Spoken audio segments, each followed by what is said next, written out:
Okay, what's up guys? Today we'll be doing an unboxing with the Hubsan Ace Pro. So actually this one is pretty similar to the Hubsan Zino Mini Pro, just that it is a little bigger and it has a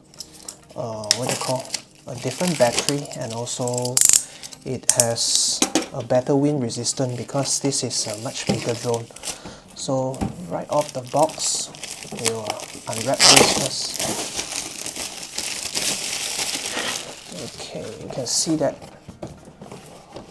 the form factor looks a bit like the old DJI Mavic.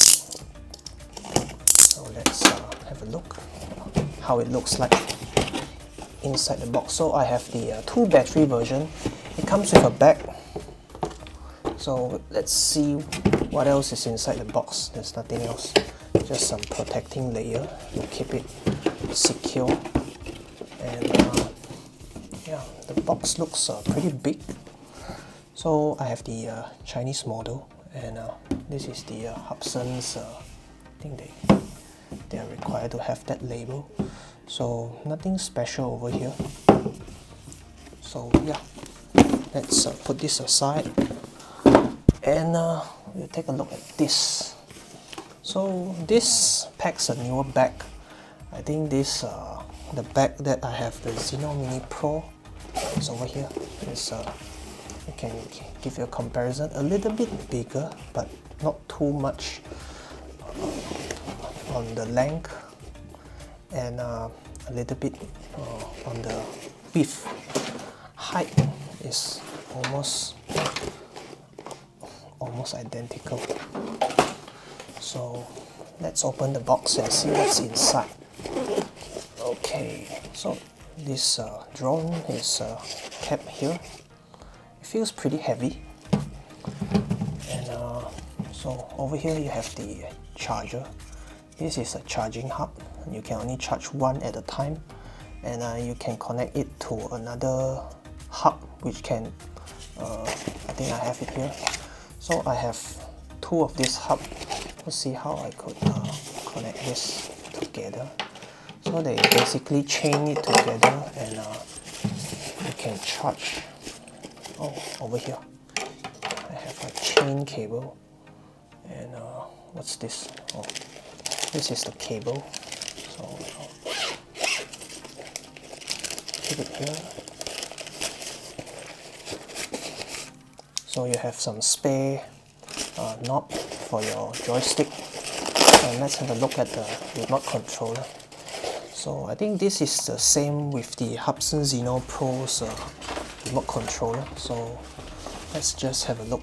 Since mine has went missing, my Hubsan Zino Mini Pro went under the lake. I'll go find it later on, and let's see from here, is it the same remote? So you can see. How can you see? Yeah, maybe like this.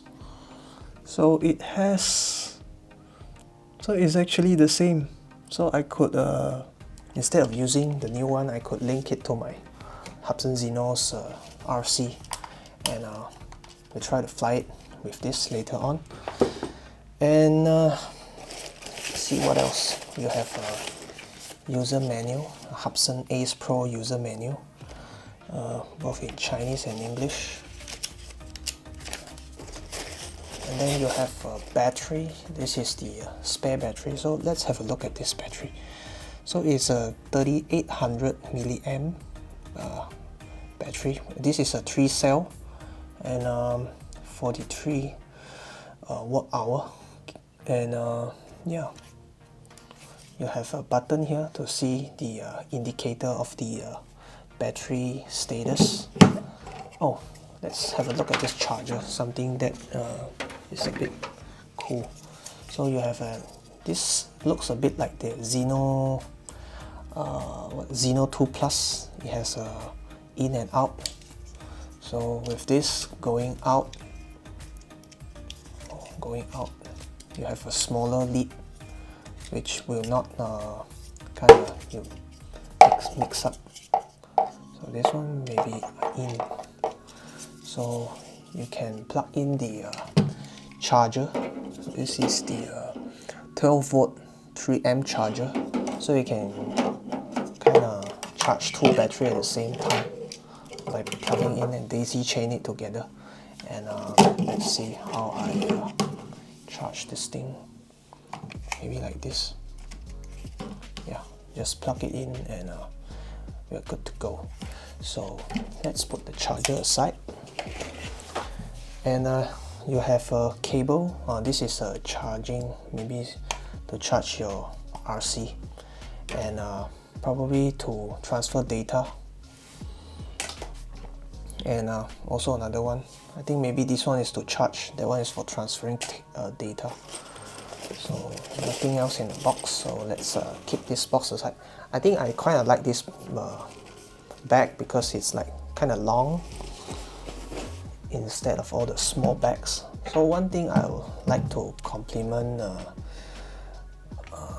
Hubsan is that the screwdrivers that they provided, the previous version that I have is actually very handy. I use it for opening a lot of stuff with these screwdrivers. So I hope that this is the same quality as the previous one, which is pretty sturdy, and the thread doesn't go missing that easily. So from here,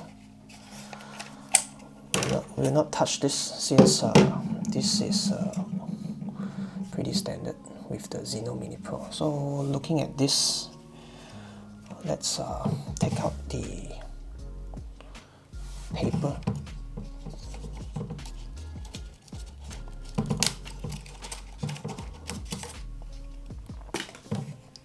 Okay, so let's open this up. So there is actually a lot of mechanism over here. You have to open up and then you have to pull this down. So once this is pulled down, I think it locks pretty sturdily. I mean, you can listen to the sound of it, like it kind of clicks, and I think it stays in place. I believe it won't easily close by itself. So yeah, so only the two front has the legs. The back there's no legs, and you have two legs over here. So underneath you have the LED light, you have two sensor and a camera. I think this is the sensor to check on your altitude, and also you have the gimbal cover. So this gimbal cover, I feels like much easier to tuck in, like just easily screws in with a click. So not unlike all the different gimbal cover, especially the Hotels Light Plus, I find it very hard to close it. So this one is a good one. So you have the sensor. So this is the 1/1.3 inch sensor, and it's 48 megapixels. So at the front here, you also have two front sensor, and at the back there's also two rear sensor. So over here, let's try to take out the battery. So yeah, it's like the stomach. You can just put it in and try to power on the drone.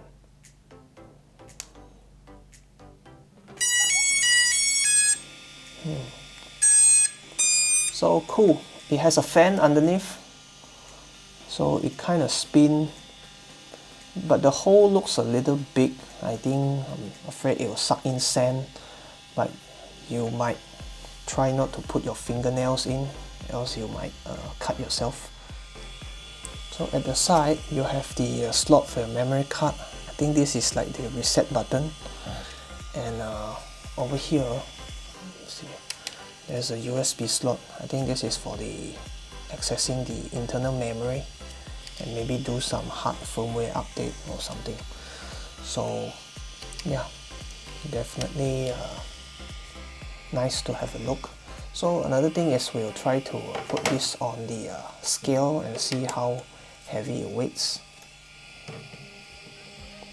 So it weighs about 554 gram, without the gimbal cover, of course. And yeah, it's definitely much heavier drone as compared to the mini drones that you have. But this one has a very good wind resistance, I believe, and we'll try to bring it out to fly later on. So do stay tuned for my next video where I will bring this out for flight tests. So see you and goodbye.